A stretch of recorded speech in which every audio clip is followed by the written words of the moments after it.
We are going to record. नमस्कार, मैं नमस्कार। कुमार श्रीकांत, आपका स्वागत है। और आज बात आसाम के चुनाव को लेकर। आसाम में वोट पड़ चुके हैं, नतीजा 4 मई को है, लेकिन आसाम के चुनाव के बहुत रिजल्ट भी निकल कर आ रहे हैं। या आसाम का चुनाव किस तरीके से देश की दिशा और दशा बदलेगा, और खास तौर से जो नॉर्थ ईस्ट के तमाम राज्य हैं वहां आसाम क्या गुल खिलाएगा, क्योंकि हेमंता विश्व शर्मा पूरी तरीके से उन्होंने आसाम को बदला है। और खास तौर से नॉर्थ ईस्ट में बीजेपी के तारणहार हैं।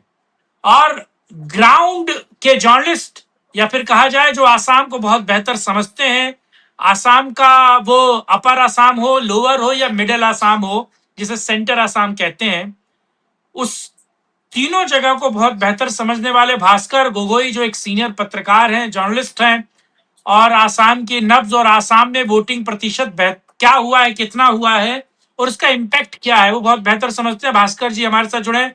भास्कर सर, बहुत बहुत स्वागत है आपका। नमस्कार। नमस्कार। नमस्कार। मैं हाथ से फोन ले रहा हूँ, तो इसलिए मैं यहीं से हृदयंगम करता हूँ कोई आपको दिक्कत सभी नहीं को। सर, कोई प्रॉब्लम नहीं, नो प्रॉब्लम एट ऑल। तो ठीक है। मैं कोई वरिष्ठ पत्रकार नहीं हूँ, लेकिन मैं मीडिया के साथ जुड़ा हुआ हूँ। मैं पत्रकार तो जी। नहीं कह सकता हूँ, अपने आप को जर्नलिस्ट भी नहीं कह सकता हूँ।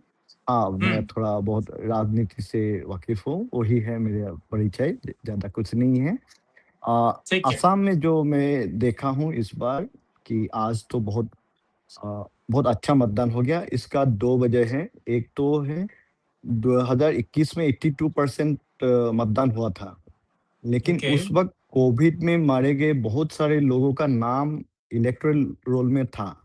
इस बार असम में स्पेशल रिवीजन हुआ है। एक बहुत बढ़िया प्रोसेस हो गया है, जिसमें आपको ये दिखाई देगा कि एक ऑप्टिमल लिस्ट बन के आ गया। तो इसीलिए इस बार जो प्रतिशत है वो फिगर्स में अच्छा आ रहा है।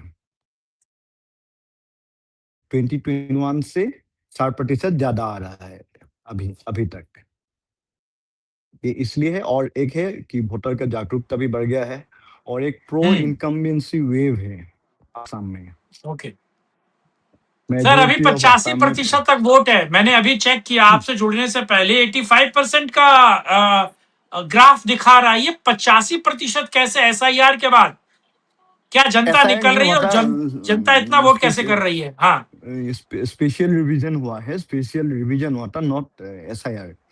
तो स्पेशल ओके। रिवीजन की वजह से बहुत सारे नाम में जो लोग असम से चले गए हैं या फिर जिनका देहांत हो गए हैं, वो नाम हट गए हैं वो लिस्ट से। तो इसीलिए आपको ये एक अच्छा आ रहा है। वैसे भी लास्ट 2014 से हम लोग देख रहे थे कि 80% से ज्यादा ही असम में पोलिंग होता है। ओके। भास्कर भास्कर सर, क्या ये पूरा चुनाव हेमंता के आसपास घूमा, यानी कि हेमंता एक ध्रुव रहे हैं, एक सेंटर पॉइंट रहे हैं, पूरा का पूरा जी। चुनाव हेमंता के इर्द गिर्द पूरा का पूरा मॉडरेट हुआ है क्या? ये कांग्रेस, ये क्योंकि आप गोगोई हैं, कांग्रेस के गोगोई का जादू क्यों नहीं चल पाया सर? जी। हाँ, क्योंकि देखिए, गोगोई है तो हर गोगोई तो ये नहीं करेगा कि सिर्फ इन 3 गोगोई को ही साथ तो नहीं देगा, ऐसा तो नहीं है। और ये 3 गोगोई जब अपना नाम ले लिया, तो आसाम में तो और सारे भी टाइटल है ना, फुकन राइट। है, बरुआ है, बरगोहाई है। वो लोग सोचने लगा कि क्या यही लोग है क्या, और कोई नहीं है क्या? ये भाव भी आ गया है। और प्लस जो पिछले 5 साल में हिमंत बिस्वा शर्मा ने जितने भी डेवलपमेंट किया है आसाम में, वो सबको दिखाई दे रहा है। तो कोई लोग ऐसा भी है जिनको अपने लोकल एमएलए से वो परेशान है, वो लोकल एमएलए को गाली दे रहे हैं, लेकिन अंत में वो यही बोलते हैं कि ऊपर मामा तो ठीक है। तो एक उनका भी वोट आ जाता है अब जहां भी देखिए, हर कंस्टिट्यूएंसी में। और बहुत सारे सीट्स ऐसे भी है लोअर असम में जो माइनॉरिटी डोमिनेटेड है, और उनका तो यही है कि मामा को इस बार बिल्कुल आना नहीं देना चाहिए। इस बार तो मामा को छोड़ के हम लोग सब किसी को भी वोट देंगे। तो पॉजिटिवली और निगेटिवली ये दोनों तरफ से ये इलेक्शन हेमंत बिस्वा शर्मा के इर्द गिर्द ही घूम रहा है। और और मियां ये 4 में मुसलमान, तो मैं तो मियां मियां मुसलमान का मुसलमान ही किधर गया? मियाँ मुसलमान का ही तो मैं बात रहा हूँ, जो उनको जो हाँ। मियाँ मुसलमान बोलते हैं, वही लोग, वो लोग तो पूरा प्रण लेके रखा है कि मामा को आने नहीं देंगे इस बार। इस बार हम्म। गौरव गोगोई को सीएम बना। वो लोग तो धुआंधार वहां पर वोटिंग कर रहे हैं, 98% तक पोलिंग हुआ है कहीं कहीं जगह पे। तो वो लोग तो बीजेपी को वोट नहीं दे रहे हैं। हम्म। तो इसीलिए मैंने बोला कि पॉजिटिवली हो या निगेटिवली हो, ये पूरा इलेक्शन हिमंता बिस्वा शर्मा के इर्द गिर्द ही अजमल घूमेगा। सर, वो जो इत्र व्यापारी है, जो परफ्यूम बनाने वाला है अजमल, वो कितना बड़ा गेम फैक्टर है उसका? वो क्या चेंज कर रहा है आसाम में? जी। वो माइनॉरिटी एरिया में इस बार वो कमबैक कर रहा है। इसलिए कर रहा है क्योंकि जो भी बेदखल हुआ था, जितने भी जगह में बेदखल हुआ था, एविक्शन ड्राइव किया गया था, बहुत सारा एविक्शन ड्राइव किया गया। जब एविक्शन ड्राइव हुआ तो कांग्रेस के लोग उन लोगों के साथ खड़ा नहीं था। वहां पर आजमल का पार्टी एआईडीएफ आके खड़ा हो गया, और इस बार एआईडीएफ को उसका बेनिफिट मिलेगा, क्योंकि जिनका एविक्शन हो गया है वो तो 100% मियाँ मुसलमान ही था। तो उनके तो वोटिंग तो अभी भी है। तो ये जो उन्होंने आके उनके साथ खड़ा हो गया, तो उसका तो फायदा उनको होगा, और उसका डैन पड़ेगा कांग्रेस पे। क्योंकि अगर एआईटीएफ खड़ा नहीं होता तो सारा सीट कांग्रेस के पास चला जाता। ओवैसी फैक्टर कितना है? ओवैसी का फैक्टर है क्या आसाम में? वैसी वैसे आसाम में एज ए माइनॉरिटी सीट्स को छोड़ के तो उसका कोई भी ये नहीं है, कोई उसको लाइक भी नहीं करता है, वैसे का कोई ऐसा है भी नहीं। लेकिन माइनॉरिटी हम्म। सीट में क्या है, वो थोड़ा खेल है। लेकिन वो एआईडीएफ को ही सपोर्ट करे, वो तो खुद नहीं खेल रहा है, इज नॉट कॉन्टेस्टिंग। तो वो एआईडीएफ को ही सपोर्ट है, तो शायद कैसे सपोर्ट करे वो उन्हीं को ही पता होगा, क्योंकि वो इलेक्शन में उतर नहीं रहा है, तो बोलना मुश्किल है इस बारे में। प्रत्यक्ष रूप ओके में वो है भास्कर ही सर। नहीं इलेक्शन में। हाँ हाँ, अच्छा, इसमें एक चीज मैं जोड़ दूं।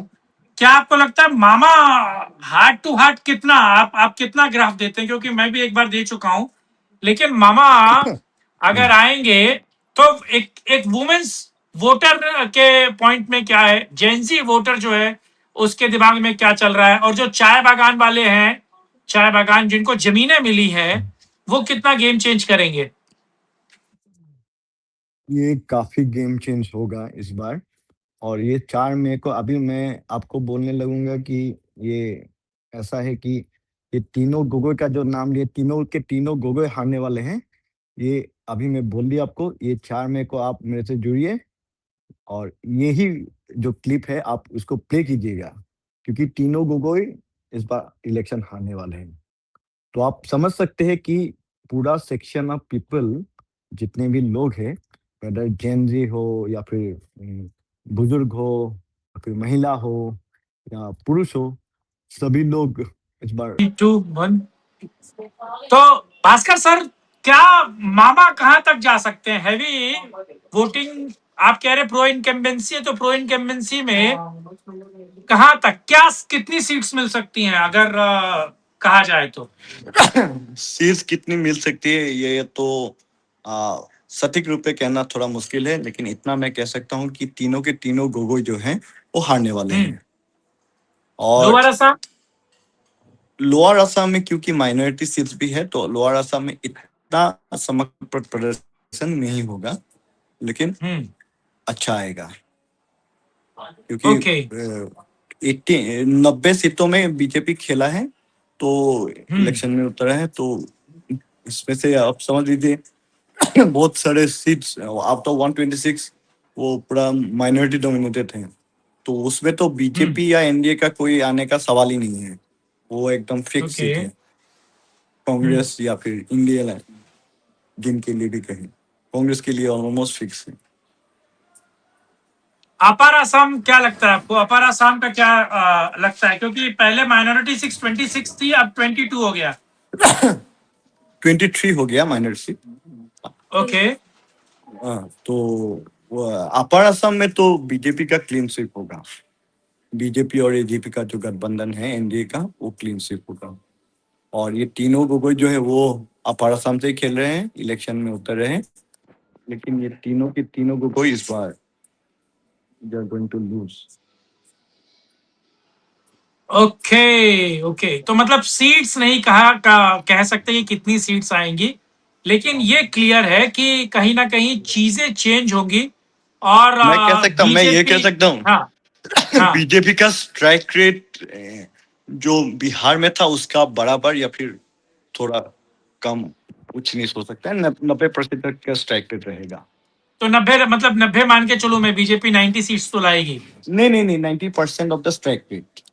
ओह 90, तो फिर ये 90% ऑफ स्ट्राइक रेट कितना होता है? समझ लीजिए 82, 83, 81 उस हिसाब से आएगा, ओके, 80 के हाउस में आएगा। 80s के मतलब मामा ने पवन खेड़ा का पेड़ा बनाया और उन्होंने कहा कि मैं पवन खेड़ा को पेलूंगा। तो आपको लगता है कि मामा जैसे ही 4 मई को वापस आएंगे, पवन खेड़ा की प्रॉब्लम शुरू हो जाएगी? What do you think? तो मुझे लगता है पवन खेर का प्रॉब्लम बहुत जल्दी शुरू हो जाएंगे, आज मतदान हाँ, के बाद ही शुरू हो जाएंगे, क्योंकि ऑलरेडी एफआईआर दर्ज हो गया है, पुलिस उनसे ढूंढ रहा है। तो वो तो ओके, तो एक ना एक दिन तो उन्हें हैदराबाद से निकल के आना पड़ेगा, तो उसी राइट, दिन तो वो पकड़ा जाएगा और फिर लीगल प्रोसेस होगा, जो लीगल भी है प्रोसेस होगा, राइट। होगा। हम्म, क्योंकि उन्होंने जो किया है, ये अगर कोई कोई ऐसे ही कोई आईटी सेल का किसी ने कर दिया होता तो कोई बात नहीं है, वो हम समझ सकते हैं कि ऐसे हम्म, फेक डॉक्यूमेंट्स आते रहते हैं। लेकिन हम्म, कांग्रेस जैसे एक रेस्पॉन्सिबल दल, नेशनल पार्टी, जो 70 साल से ज्यादा भारत पे राज किया है, वो आके ऐसा फेक डॉक्यूमेंट्स लाते हैं किसी को मेलाइन करने के लिए। उन्होंने जो ओके, प्रेस में दिया, वो जो फेक डॉक्यूमेंट दिया, वो तो 1 घंटा भी नहीं टिका, एक्सपोज हो गया। राइट। हम्म, हाँ, और अब देखिए असम का कांग्रेस जो है ना, उसने ये जो 3 पासपोर्ट वाला कहानी इतना ये प्रचार में नहीं लाया, ओके, क्योंकि क्योंकि कांग्रेस में भी ऐसे लोग हैं जिन्हें पता है, क्योंकि ये बहुत ऑब्वियस था कि it was a very shoddy Photoshop, बहुत ही घटिया काम हुआ था, मतलब काम ही घटिया था वो। इंटेंट का मैं राइट। बात ही नहीं कर रहा हूँ, वो काम इतना एमेच्योर काम था कि यहाँ का जो कांग्रेस वाले वो भी इस बात पे ज्यादा ध्यान नहीं दे रहे, कि तो नेशनल मीडिया ज्यादा उछाल रहे थे, क्योंकि उन्हें भी पता चल गया था कि इसको लेके हम्म, जाऊंगा तो जो भी वोट है वो भी चला जाएगा, और जो ऑन द फेंस आने वाले थे, जो शायद बीजेपी को पसंद ना करे, वो भी चला हम्म, जाएगा, ऐसा फेक डॉक्यूमेंट्स लाएंगे तो राइट। कहानी वो हो गया। तो ये भास्कर बहुत सर, बुरी आपने तरह से बड़ा शॉर्ट बुमरांग में हो गया चीजें था। समझा दी हैं, बड़े शॉर्ट में चीजें समझा दी हैं। मैं चाहता हूँ